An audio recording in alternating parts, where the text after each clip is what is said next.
আসসালামু আলাইকুম। যারা আমার এই ভিডিওটি দেখতেছেন সবাইকে অভিনন্দন। আজকে দুবাইয়ের এমন একটি জায়গায় নিয়ে যাচ্ছি যেখানে সারা বিশ্বের অনেক দেশে এখান থেকে আপনাদের পাথর সাপ্লাই হয় এবং আমাদের বাংলাদেশে অসংখ্য ব্যবসায়ী এখান থেকে পাথর নিয়ে বাংলাদেশে ব্যবসা করতেছেন।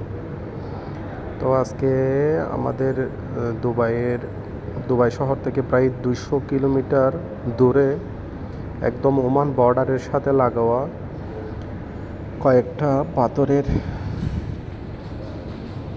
যেখানে পাথর উৎপন্ন করা হয়, অর্থাৎ বড় বড় পাথরকে ক্রাশ করে এটাকে ছোটো ছোটো করে সাইজে ছোটো ছোটো করে বিভিন্ন দেশে সাপ্লাই দেওয়া হচ্ছে এখান থেকে। তো আজকে ঘুরে ঘুরে আমরা কয়েকটি জায়গা ভিজিট করব।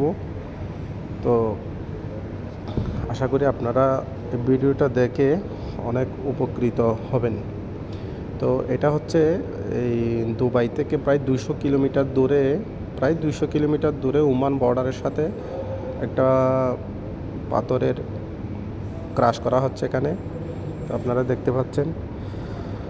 তো এখানে যা পাথরের রেট সিএফটি হিসাবে এখানে বিক্রি করা হয় টন হিসাবে। আমাদের দেশে তো আমরা আমাদের বিভিন্ন কনস্ট্রাকশনের কাজে আমরা সিএফটি হিসেবে পাথর ক্রয় করে থাকি, কিন্তু এখানে টন হিসেবে বিক্রি করা হয়। তো যা আপনি শুনলে টনকে যখন আপনি সিএফটিতে কনভার্ট করবেন, এক সিএফটির যে বাংলা টাকায় যদি হিসাব করি যে টাকাটা আসে, এটা আপনি অবিশ্বাস্য, আপনি বিশ্বাসই করতে পারবেন না, এত সস্তা এখানে পাথরের দাম।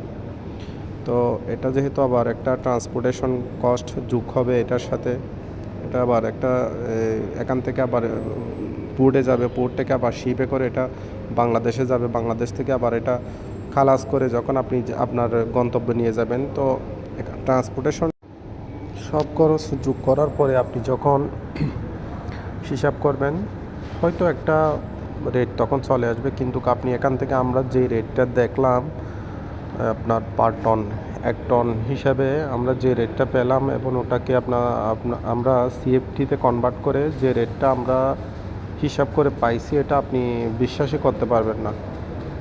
এটা একেবারে পানির দরে বললে ভুল হবে। পানির চেয়ে 1 লিটার আমাদের বাংলাদেশে হাফ লিটার একটা পানির বোতলের যে দাম, এর চেয়েও অনেক কম দামে আপনি এক সিএফটি পাথর এখান থেকে পাবেন।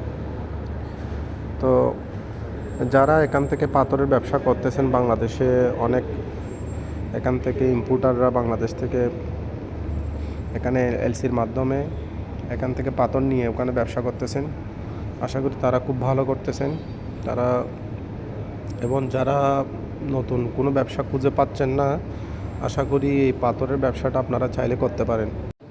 এখন আমরা ভিজিট শেষ করে দুবাইয়ের দিকে চলে যাচ্ছি।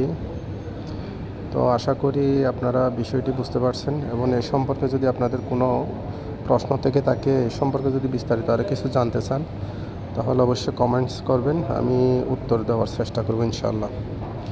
তো আজকে এই পর্যন্ত, সবাই ভালো থাকবেন। আসসালামু আলাইকুম।